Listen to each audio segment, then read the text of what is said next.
पसीने से नहा गया हो। ना जाने पंडित जी आप यहाँ कैसे रहते हैं। पंखा करता है विश्वनाथ। 8-9 लाख आदमी शहर में रहते हैं और उनमें से 6-7 लाख आदमी इसी तरह के मकानों में रहते हैं। ऊपर छत पर शोर मचता है। क्या बात है, कैसा झगड़ा है प्रमोद? प्रमोद आकर उन्होंने दूसरी छत में हाथ धो लिए, पानी फैल गया, इसलिए वह पड़ोस की स्त्री चिल्ला रही है। मैंने कहा सवेरे साफ कर देंगे, इन्हें मालूम नहीं था। विश्वनाथ।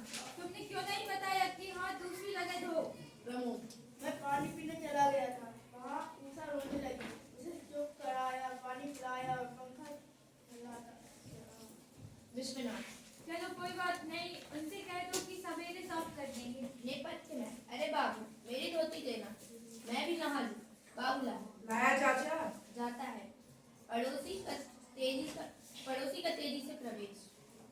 पड़ोसी। देखिए साहब, मेहमान आपके होंगे, मेरे नहीं। मैं यह बर्दाश्त नहीं कर सकता कि मेरी छत पर इस तरह गंदा पानी फैलाया जाए। विश्वनाथ। वाकई गलती हो गई, कल सवेरे साफ करवा दूंगा। पड़ोसी। आपसे रोज ही गलती होती है। विश्वनाथ। अनजान आदमी से गलती हो ही जाती है, उसे क्षमा कर देना चाहिए। कल से ऐसा नहीं होगा। पड़ोसी। होगा क्यों नहीं, रोज होगा, रोज होता है। उसी दिन आपके एक और मेहमान ने पानी फैला दिया था, फिर वह हमारी खाट उठाकर लेट गया। विश्वनाथ। मैंने समझा तो दिया था, फिर तो वह आदमी खाट पर नहीं लेटा था। तो आपके यहाँ इतने मेहमान आते ही क्यों हैं? यदि मेहमान बुलाने हैं तो बड़ा कर ले लो। विश्वनाथ। यह भी आपने खूब कहा है कि इतने मेहमान क्यों आते हैं।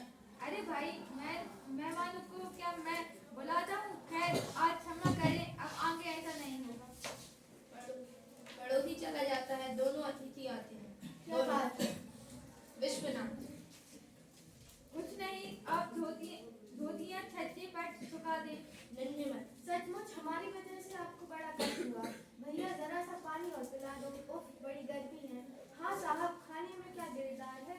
बात यह है कि नींद बड़े जोर से आ रही है। विश्वनाथ। देखिए, मैं आपसे एक दो बात पूछना चाहता हूँ। धन्यवाद। हाँ हाँ पूछिए, मालूम होता है आपने हमें पहचाना नहीं है। विश्वनाथ। जी हाँ, बात यह है कि मैं बिजनौर गया तो अवश्य हूँ, पर बहुत दिन हो गए। धन्यवाद। तो क्या हर्ज है, कभी कभी ऐसा भी हो जाता है। हम तो आपको जानते हैं, कई बार आपको देखा भी है। बाबूलाल। लाला बनावल की लड़की की शादी में आप नजीबाबाद गए थे। धन्यवाद। अरे दूर क्यों जाते हो? अभी पिछले साल आप मुरादाबाद गए थे। विश्वनाथ। हाँ, पिछले साल मैं लखनऊ जाते हुए 2 दिन के लिए जगदीश प्रसाद के पास मुरादाबाद ठहरा था। धन्यवाद। हाँ सेठ जगदीश प्रसाद के यहाँ हमने आपको देखा था। बाबूलाल। उनकी आटे की मिल है, क्या कहने हैं, उनके बड़े आदमी हैं, हम उन्हीं के रिश्तेदार हैं। विश्वनाथ। पर उनका तो प्रेस है। धन्यवाद। प्रेस भी होगा, उनकी एक बड़ी मिल भी है। अब एक और गन्ने की मिल बिजनौर में खुल रही है। बाबूलाल। अगले महीने तक खुल जाएगी। हाँ भैया, पानी ले आए। लो चाचा, पहले तुम पी लो। विश्वनाथ। तो आप कोई चिट्ठी विट्ठी लाए हैं? दोनों सब पकाकर। चिट्ठी तो नहीं लाए हैं। धन्यवाद। संपतराम ने कहा था कि स्टेशन से उतरकर सीधे रेलवे रोड चले जाना, वहाँ कृष्णा गली में वह रहते हैं। विश्वनाथ। पर कृष्णा गली तो यहाँ 6 है, कौन सी गली में बताया था? धन्यवाद। 6 है, बहुत बड़ा शहर है साहब। हमें तो यह मालूम नहीं है, शायद बताया हो, याद ही नहीं आ रहा। विश्वनाथ खींचकर। जिसके यहाँ आपको जाना है, आप उसका नाम भी तो बताया होगा। बाबूलाल। क्या नाम था चाचा? धन्यवाद। नाम तो याद नहीं आता, जरा ठहरिए, सोच लूं। बाबूलाल। अरे चाचा, कबीराज या कभी बताया था, मैं उस समय नहीं था, सामान लेने घर गया था, तुम्ही ने रेल से बताया था। धन्यवाद। हाँ साहब, कबीराज बताया था। आप तो बेकार शक में पड़े हैं, हम कोई चोर थोड़े ही न है।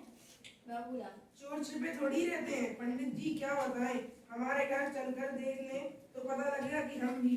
विश्वनाथ। लेकिन मैं कबीराज तो नहीं हूँ। दोनों चिल्लाकर।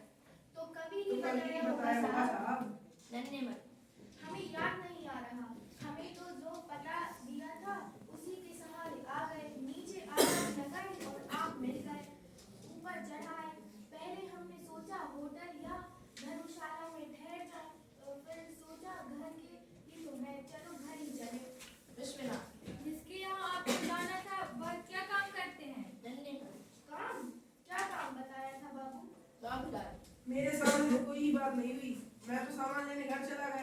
आप तो पढ़ते कि शायद वैद्य हैं। धन्यवाद। हाँ याद आया, बताया था वैद्य ने। विश्वनाथ। पर मैं तो वैद्य नहीं हूँ। प्रमोद। पिछली गली में कविराज वैद्य रहते हैं। विश्वनाथ। हाँ हाँ ठीक, कहीं आप कविराज रामलाल वैद्य के यहाँ तो नहीं आए हैं? दोनों उछल कर। अरे हाँ, वही तो कविराज रामलाल। विश्वनाथ। शायद वह उधर के ही है भी। धन्यवाद। ठीक है साहब, ठीक है, वही है। मैं भी सोच रहा था कि आप ना संपत राम को जानते हैं, ना जगदीश प्रसाद को। प्रमोद। कहाँ है उन कविराज का घर? विश्वनाथ।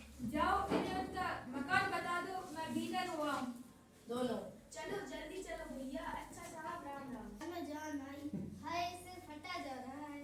नीचे से आवाज आती है। नेपथ्य में भले आदमी न जाने कहाँ मकान लिया है। ढूंढते ढूंढते आधी रात हो गई।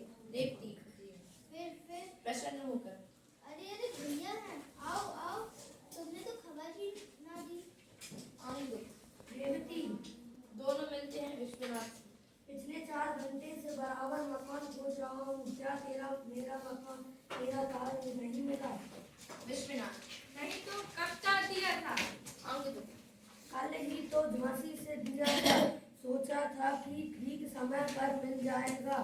अरे ओ, बड़ी परेशानी हुई। रेवती।